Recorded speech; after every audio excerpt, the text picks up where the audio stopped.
Rahim.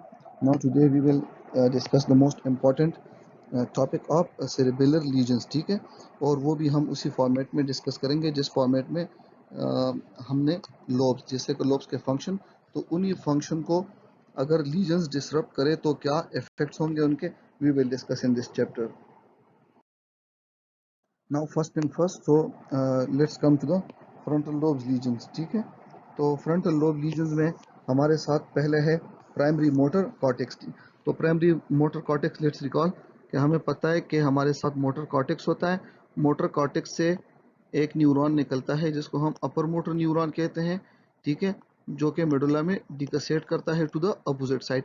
For example ये right side से निकला है तो ये लेफ्ट साइड पे जाएगा, और इसके बाद जो ये स्पाइनल कॉर्ड पे ख़त्म होता है या ब्रेन स्टेम पे ख़त्म होता है. ठीक है, तो स्पाइनल कॉर्ड पे ख़त्म होकर इससे निकलता है alpha motor neuron, that is the second order neuron, और that is the first order. तो इसका first order upper motor neuron होता है और इसका सेकंड ऑर्डर होता है लोअर मोटर न्यूरॉन.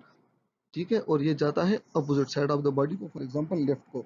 तो नाउ लेट्स रिकॉल कि अगर हम राइट साइड को डैमेज करें तो हमारे साथ लीजन मैनिफेस्टेशन होगी लेफ्ट साइड पे, और ये अपर डैमेज है तो ये अपर मोटर न्यूरॉन, और हमने कहा था कि अपर मोटर न्यूरॉन में सब कुछ अप जाएगा तो इसमें मसल स्पास्टिसिटी होगी लेकिन अपोजिट साइड पे. So the primary motor cortex, when there is a lesion, it will produces contralateral spasticity of the muscle and weakness. और contralateral क्या, कि अगर ये second order neuron bulbar lesion से निकलता हो जैसे कि फेस को सप्लाई करता है, तो कंट्रालेटरल फेस, फिर अपर लिम्स यानी आर्म्स, और फिर लोअर लिम्स यानी लेग्स, ये कंट्रालेटरल साइड पे डैमेज होंगे in the primary motor cortex lesion. अच्छा, फिर हमने पढ़ा था कि हमारे साथ है सेकेंडरी मोटर कॉर्टेक्स. तो सेकेंडरी मोटर कॉर्टेक्स के रीजन में मोटर एप्रेक्सिया होती है. और मोटर एप्रेक्सिया क्या है? मोटर एप्रेक्सिया में ना मानू वाली बात है. ठीक है, इसका मतलब यह है कि अगर आप कोई कमांड रिक्वेस्ट करोगे, लेट सपोज आप इस पर्सन को कहोगे कि ये टास्क परफॉर्म करो, तो वो टास्क कभी परफॉर्म नहीं करेगा, लेकिन फिर उसके बाद कुछ मिनट्स बाद वो अपनी मर्जी से कर सकेगा. ठीक है, तो आपकी बात कभी नहीं मानेगा, that is apraxia. Now come to the frontal eye field, जिसका हमने पढ़ा था कि ये कंजुगेट गेज उसको वो करता है, कंट्रोल करता है. तो अगर ये इसको लीजन हो गई तो there will be paralysis of conjugate gaze to the opposite side. Now let's come to the pre frontal cortex. इसमें बंदा हो जाता है क्योंकि ये सोशल बिहेवियर को कंट्रोल करता है, तो अगर इसमें लीजन हो जाएगा तो सोशल बिहेवियर लॉस हो जाएगा और पर्सन केयरलेस हो जाएगा. सेकेंडली, उसकी प्लानिंग, जजमेंट वगैरह की सारी एबिलिटीज लॉस हो जाएगी. Now let's come to Broca area. Broca area बहुत एक इम्पॉर्टेंट एरिया है. ठीक है, जो हमारे साथ, लेट्स सपोज ये ब्रेन है. ठीक है, और ये इसमें है ब्रोका एरिया. तो ब्रोका एरिया से निकला अपर मोटर न्यूरॉन, अपर मोटर न्यूरॉन खत्म हुआ ब्रेन स्टेम पे, ब्रेन स्टेम से निकला सेकंड मोटर न्यूरॉन. ठीक है, जो कि mostly in the form of cranial nerves होता है, और वो भी मोटर क्रेनियल नर्व्स. और ये मोटर क्रेनियल नर्व्स जो स्पीच में मसल्स यूज होते हैं, टंग से लेके फेरिंक्स तक के मसल्स, उन सारों को सप्लाई करता है, and that result in articulation and production of speech. तो अगर ये इसकी लीजन हो जाए, ठीक है, तो बंदे के साथ क्या होगा, वो बोल नहीं पाएगा. ठीक है, तो वो समझेगा जरूर और बोल नहीं पाएगा. इसलिए ब्रोका के एरिया में जो लीजन होते हैं उसको हम कहते हैं फिर ब्रोकन वर्ड्स, मतलब वो वर्ड्स ठीक से बोल नहीं पाएगा.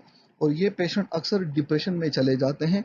ठीक है, ये फ्रस्ट्रेटेड हो जाते हैं क्योंकि ये बातें तो समझते हैं, लेकिन रिस्पांस में जब ये आपके साथ बात करते हैं तो इनकी बातें जो होती हैं वो ब्रोकन होती हैं, या आपको अपनी बात समझा नहीं सकते, और इस वजह से इस पेशेंट को अक्सर डिप्रेशन हो जाती है. सेकंड है एग्रेफिया. एग्रेफिया है, grave actually it is the ability to write. तो एग्रेफिया हो गया इन एबिलिटी टू राइट. इसका मतलब यह है कि पेशेंट राइट नहीं कर पाएगा. उसको अगर आप कहो कि ये, let suppose you ask him to write cat, तो वो कैट लिख नहीं पाएगा, दैट इज एग्रेफिया. तो let's summarise in few seconds.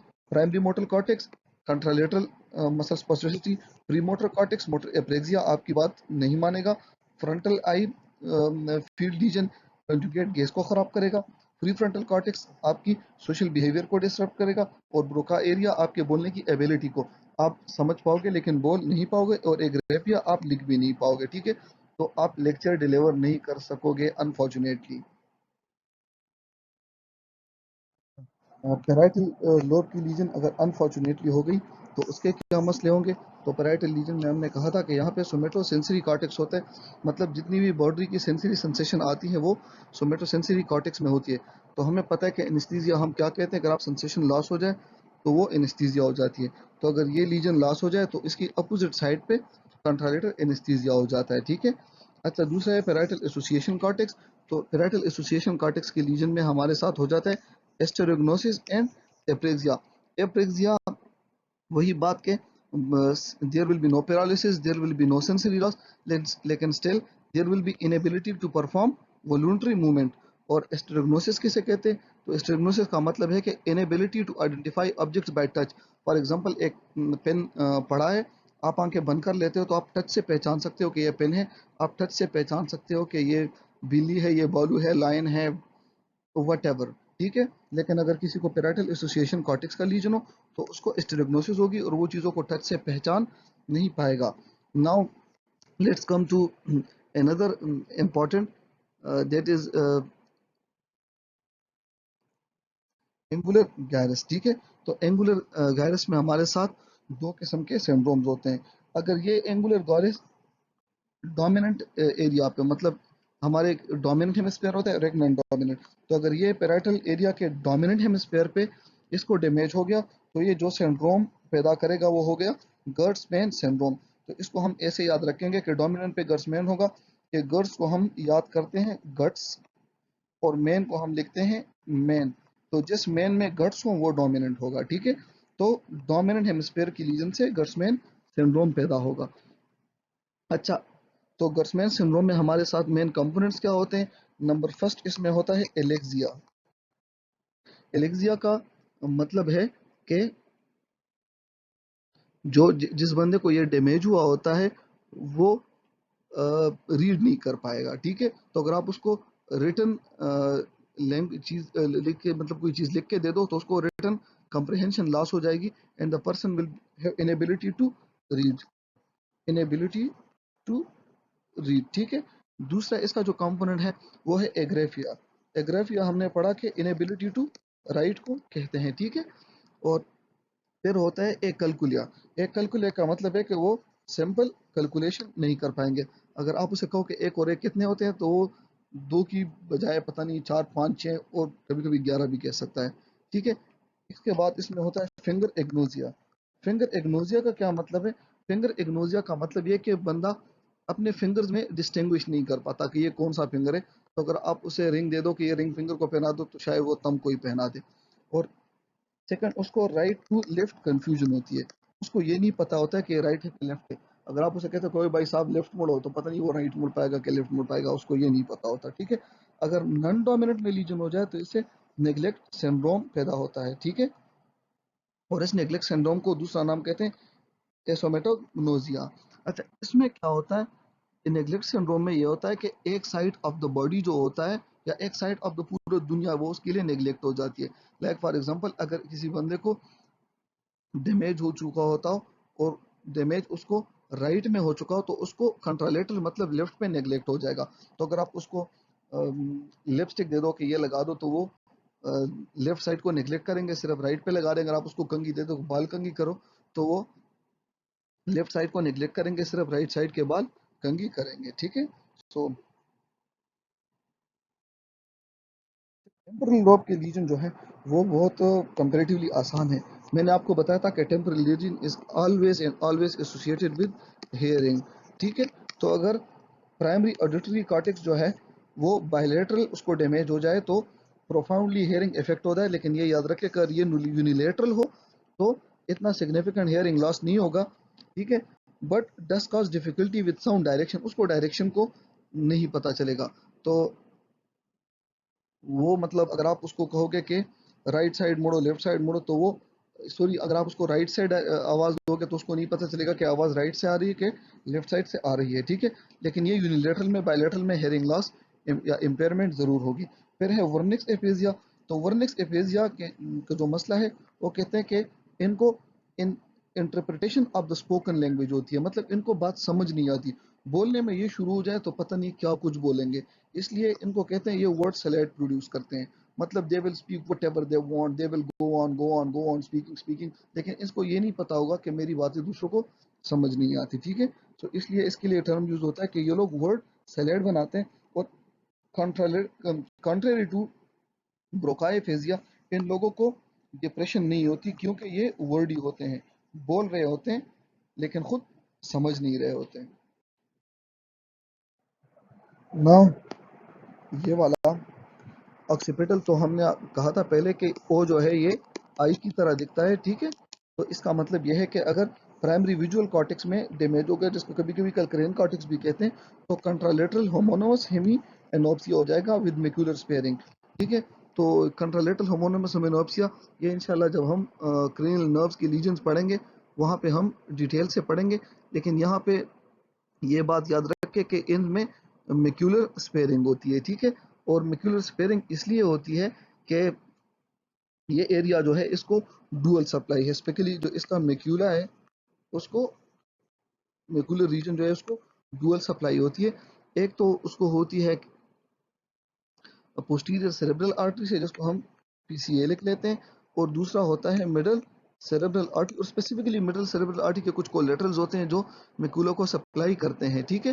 तो इसलिए अगर पीसीए का डैमेज हो जाए तो ये एमसीए ऑलरेडी मैक्यूला को सप्लाई करता रहता है, और because of this MCA supply इसकी मैक्यूलर स्पेयरिंग होती है और बाकी बराबर हेयरिंग लॉस होती है। तो middle cerebral artery is the saviour here for macula. अच्छा, दूसरा है विजुअल एसोसिएशन एरिया। तो हमें पहले से पता है कि इसका एसोसिएशन कलर विजन के साथ है। तो अगर ये डैमेज हो जाए तो बंदे का कलर विजन लॉस हो जाएगा और loss of perception of movements भी उसको हो सकता है। इंपॉर्टेंट डिस्कनेक्ट्स, जो डिस्कनेक्ट सिंड्रोम्स हैं, इंपॉर्टेंट डिस्कनेक्ट्स। अच्छा, डिस्कनेक्ट सिंड्रोम में ये है कि एक एरिया जो है ब्रेन का, वो जनरली दूसरी एरिया के साथ कनेक्टेड होता है, और इंशाल्लाह वो जो हम आगे जाके इसके कनेक्शंस पढ़ेंगे तो वो तो वहाँ हम डिटेल से पढ़ लेंगे। लेकिन अभी ये याद रखें कि हमारे साथ मेनली टू डिस्कनेक्ट सिंड्रोम है। एक है ट्रांसकॉर्टिकल एप्रेजिया, जिसका मतलब यह है कि ट्रांसपोर्ट्स अक्रॉस द कॉर्टिकल्स, मतलब एक कॉर्टेक्स से दूसरे कॉर्टेक्स को ट्रांसपोर्ट खराब हो जाए, मतलब राइट से लेफ्ट को ट्रांसपोर्ट खराब हो जाता है, ठीक है।